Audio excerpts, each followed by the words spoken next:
Hello and welcome to the CQ The Watch Guy podcast, a podcast about all things watches and everything in between. I am your host, CQ The Watch Guy, and I am here at DavidSW Miami, a new lounge that we just opened up, and it is amazing, so make sure you come by and say hi. It's at 4800 Northeast 2nd Avenue in Miami, Florida, or you could give me a shot at 484-926-8762. Happy to set up an appointment. Again, come by, say hi. It's a beautiful lounge in sunny Miami.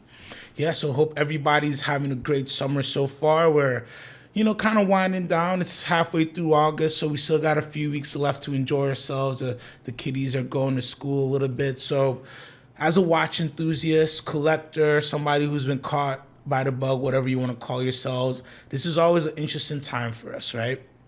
What do you do, during these months? With the summer, it brings an interesting watch market no matter what the year. These past couple of years has been a little bit more wackier than others, but no matter what, the summer watch market always presents interesting opportunities to pick up some very interesting pieces, and also gives you interesting time to reflect, right, at your current collection. And I always tell my clients, this is a good time to look at what you have, see if you're actually wearing your current collection, right? There's a difference between your collection and what's in your rotation. And I always ask people those two questions separately. What's in your rotation? What do you actually wear on a daily or monthly basis? You don't have to wear every watch, every 2 days or something like that. But I'd say if you have a collection, you'd want to wear most watches within your collection at least once or twice every couple of months if you have like a collection of maybe like 10 or 10 plus watches, right? So there's definitely watches where you could only wear them in very, very unique situations.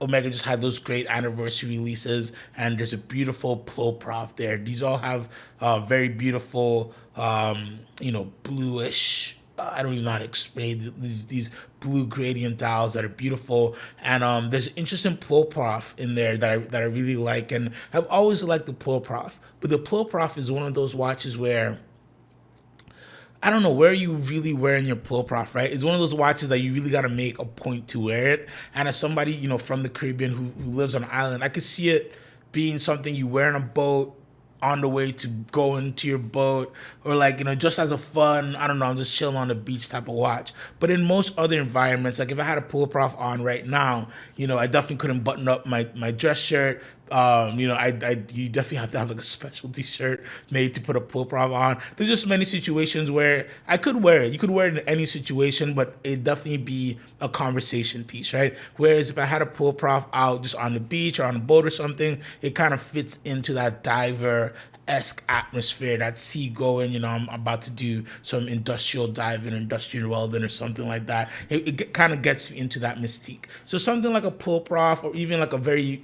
super dressy watch where you love it, but you're only going to wear it in very dressy or very classic situations. There's certain watches you only wear once every 5 to 6 months, and that's okay. If when those situations come up, you do wear those watches.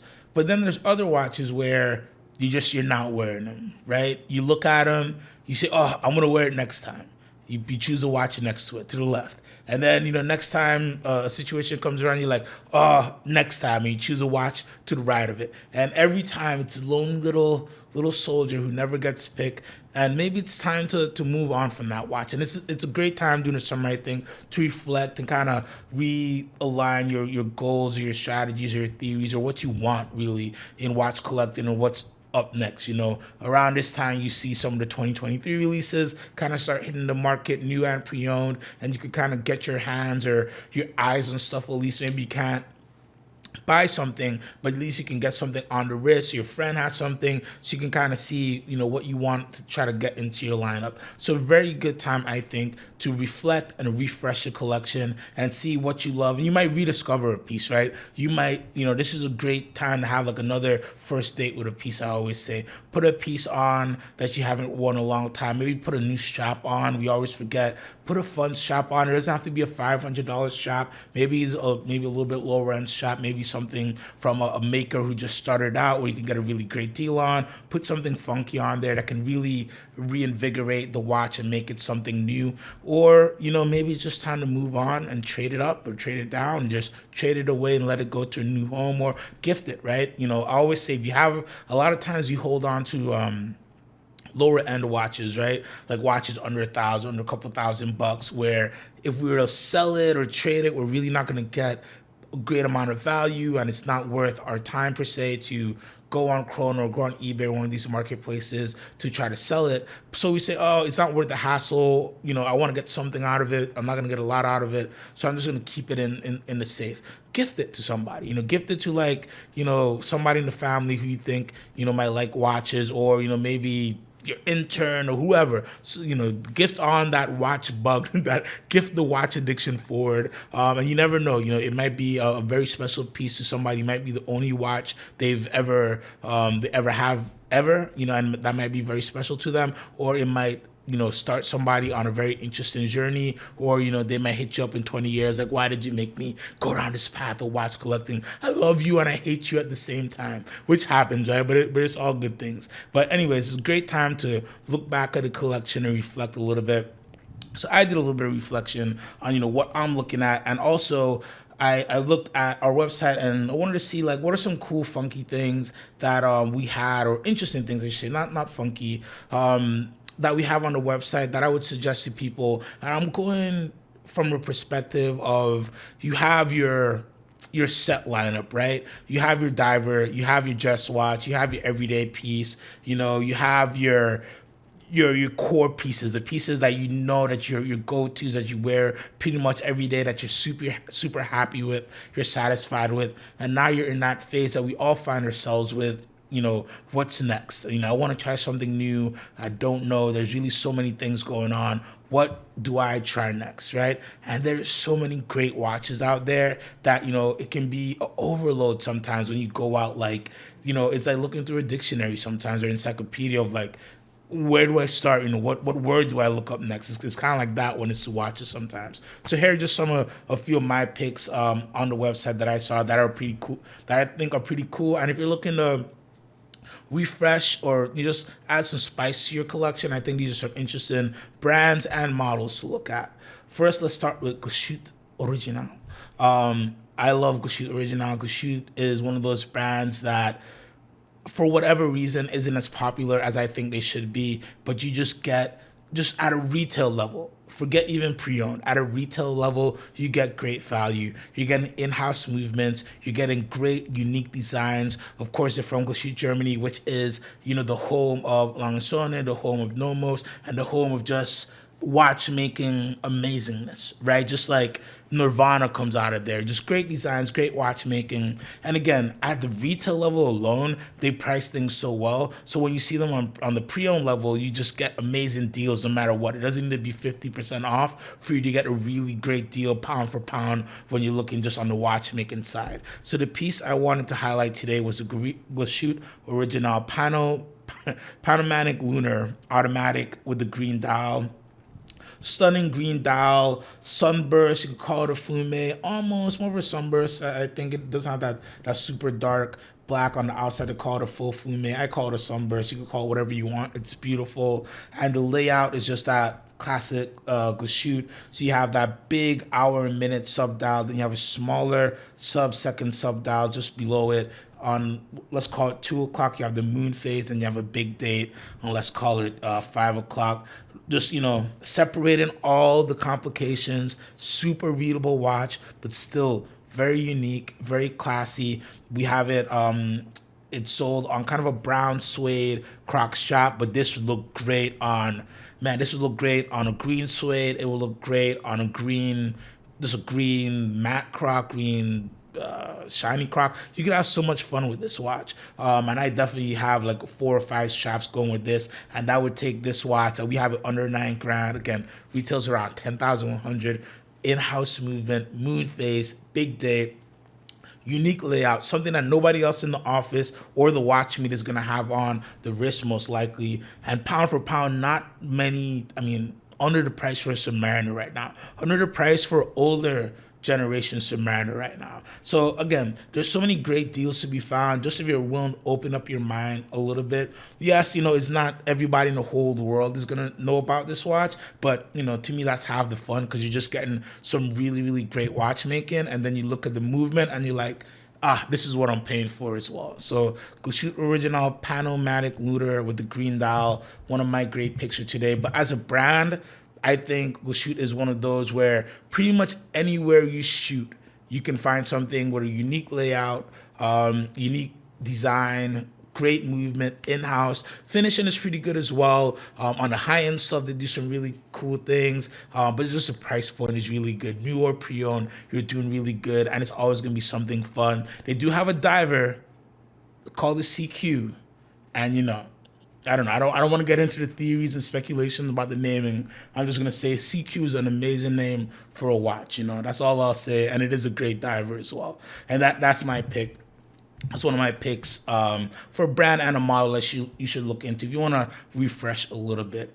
Another cool one that I saw is we just got in the new Skydweller mint green on the Jubilee, and I gotta say, blues are over, and it's the era of mint green. The reign of mint green, I think, has begun, because it's just gorgeous. And the Skydweller is amazing, but let's just forget the Skydweller. Look at just the date, just with the mint green dials that have been out since 2022, and now you're really seeing them in the metal and seeing them on people's wrists, and you're seeing. In every variation I've seen that mint green dial, it's gorgeous. Smooth bezel, oyster smooth bezel, Jubilee, fluted bezel, everything looks great. And now with the Skydweller, it just crowns it. I think this is a extremely, extremely attractive looking watch. I love a blue dial, but this to me kind of smokes the blue dial, because it's just so subtle. It gives you just like a mint, like the flavor mint. It just gives you a nice effervescent feel and touch, and it's just light on the palette of your eyes, right? But it can overtake you very, very quickly. And I think it's so balanced out with the little hints of red you're gonna have for your month indicator over the hour batons, and then the red on the triangle for the 24-hour, the second times the indicator as well. And I think we all know the Skydweller is the most complicated Rolex ever made. Yeah, you can say ever made, and currently made. And just with the green dial, it just doesn't get better. So if you're looking for a heavy hitter piece, I know this is just a bump up in price range. If you're looking for a heavy hitter piece, jump on the Skydweller green dial. If you're looking for just a sick, sexy, beautiful piece, great his and hers as well, look at the Datejust green dial. I do his and hers all day in that mint green. Again, there's so many different variations of them. You could do fluted, you could do smooth bezel, you could do 36, you could do 41, I'm pretty sure as well in these, and they're just wins. So I'll just say mint green as a whole, Rolex, great look if you're looking for something just a little bit different to add to the collection. But if you're somebody who wants to stay classic, stay on the Rolex train, I think have fun with the mint greens. They're just really, really stunning in the sun. Amazing inside, amazing. And yeah, the Skydweller is just chef's kiss. And I'm gonna stop staring at it right now because I can see my bank account crying, because it is just like, I mean, yeah, not many other watches can really hit up. We could talk about different complications and stuff, but this to me, we could have a different conversation of like a one watch collection, but the Skydweller mint green, I could make a very strong argument as a good one watch collection, and I think I'd go far in that fight. There's other watches I'm not thinking of right now that would be a great thing, but in terms of complication, in terms of utility, in terms of look, this gives you everything you could ever want in a watch. Yeah, so mint green, everything, but Skydweller for the win there. If you want to stay on the Rolex train, and why wouldn't you? I think mint green is really nice. But again, don't forget about a Datejust. I'm talking a lot about a sky roller here because I love the complication and I love the sky roller a lot. But I looked at the Datejust and the pricing of the Datejust pieces as well. They're not bad on the pre-owned side. And again, his and hers are just a nice piece for yourself. Whether you're him or her, it's a great looking watch. But I just think, holidays are coming up not too long. So great excuse to get yourself a watch and get your significant other a watch as well. We got to think about these things, right? We know how it goes. Anyways, keep moving on. Now, you might say to yourself, I've bombarded my collection with all these sports pieces, and now it's wedding season, or it's, business season, or whatever. I need something a little bit more dressy. What do I do? But I want something that, it's not just, plain vanilla. I want something a little bit spicy, but I don't want to break the bank. JLC is always there to heed this call, and today I want to suggest to you the JLC Master Ultra Thin Perpetual Calendar in steel in the black dial. I've loved this watch since it was released, back in 2016, 2015 or something like that. But ultra thin, stainless steel, perpetual calendar, one pusher set. So everything is coordinated. You're not gonna mess this watch up. If you over adjust it, you just sit it down, let the power reserve run out, and let it catch up to itself, and you're good to go. And you still get the full year layout, which is a little thing that I enjoy on perpetual calendars. I don't know why I enjoy it, but I like to see the full year, and very few watches really give it to you. And to get that, and also not, have a way to not break it as well, it is pretty good. 15675, we have this watch for black dial, clean, classy dress watch, JLC, so it's one of the best movements out there. And just, again, at 15675 for a perpetual calendar, these are, didn't retail that crazy as well. I can't speak enough. Just like the original, there's really no real rhyme or reason why JLC shouldn't be a bigger brand, a brand that everybody wears and everybody owns. A lot of people who are very, very, savvy enthusiasts, or people who've been watch collectors, enthusiasts for a long time, have always circled back for a JLC. And it's one of those that, just for whatever reason, you could just pick them up at a great value. And this perpetual calendar, ultra thin, is no exception. And to me, these are steals at any price, because find me a perpetual calendar that looks this good, that's this thin, that is super easy to set, that just hits everything on the head. It's 39 millimeter, so I can wear it. Somebody with small wrist can wear it. Somebody with a little bit bigger wrist can pull it off as well. And yeah, I don't know. I don't need to say too much about it, except if you're looking for something a little bit complicated, or a lot of bit complicated, honestly, but doesn't break the budget with a smaller hammer than most, I think you should take a look at this piece. And then I want to wrap it up with a watch that I didn't give that much love when these first came out, and now that I've touched and feel them a little bit more, I want to give it a little bit more love. And it's Hermes H08. Automatic. And the particular one I want to talk about is DLC Titanium. The Hermes H08 line is just a cool, fun line from Hermes. They're just making watches right. They're doing a lot of cool things, and it's just fun watches. Again, it doesn't break the bank. This one we have for 5675.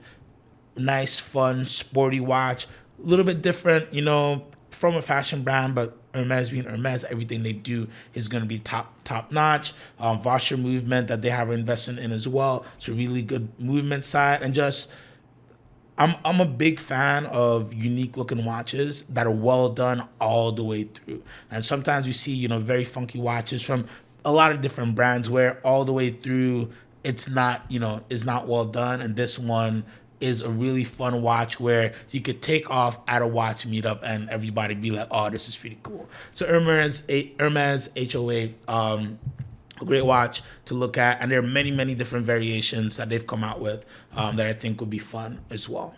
So yeah, this has been a little roundup of just a few picks that I think are great for you to look at if you're refreshing your collection. But no matter what, I think now is a great time to look, reflect on the collection, see what holes you might have, see some things that you might want to plug in. Look at the watches that maybe it's time that you want to move things out. See the watches that you want to, again, don't be afraid to give a gift. Give to the new watch guy out there, and plant the seed of watch love as well. And feel free to reach out if you have any questions at 484-926-8762, or shoot me an email at cquan@davidsw.com. That is CQUON@davidsw.com. I'm CQ the Watch Guy. Buy what you love.